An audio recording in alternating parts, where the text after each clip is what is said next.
मैं supreme court का आभार व्यक्त करता हूं, क्योंकि उच्च पदों पर बैठे हुए लोगों ने अफवाहें फैलाना, देश के हित के विरोध में बोलना, ये बंद होना चाहिए।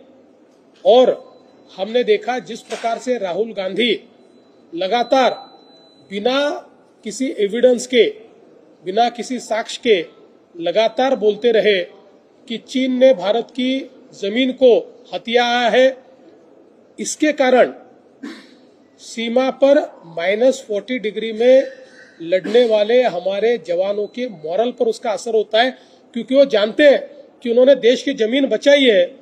और वहीं देश के इतने बड़े नेता इस प्रकार का झूठा बयान देते हैं। लगातार जिस भाषा में पाकिस्तान या चीन बोलता है, उसी भाषा में राहुल गांधी बोलते हैं। ये बहुत गलत बात है, ये देश के हित के विरोध में है। एक बहुत बड़ी पार्टी के वो नेता है, इसके कारण दुनिया में भी हमारे देश की बदनामी होती है। तो मुझे लगता है कि अब जब सुप्रीम कोर्ट ने उनको रिप्रिमांड किया है, तो शायद वो आगे से अपना रवैया बदलेंगे। ओबीसी आरक्षण को लेकर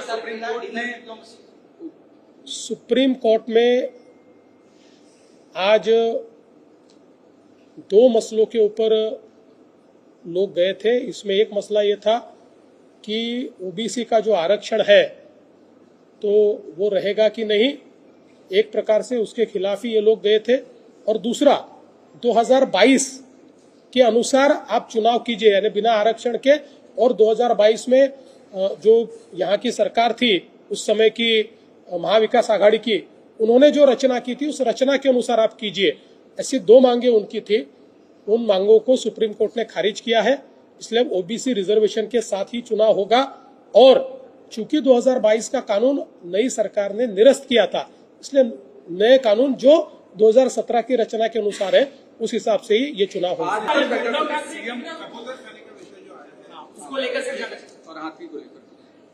देखिए, कबूतर खाने बंद करने के संदर्भ में माननीय न्यायालय ने, कोर्ट ने यह निर्णय दिया हुआ है, ये सरकार का निर्णय नहीं है। लेकिन जन भावनाओं को देखते हुए हमने कल इसके ऊपर एक मीटिंग बुलाई है।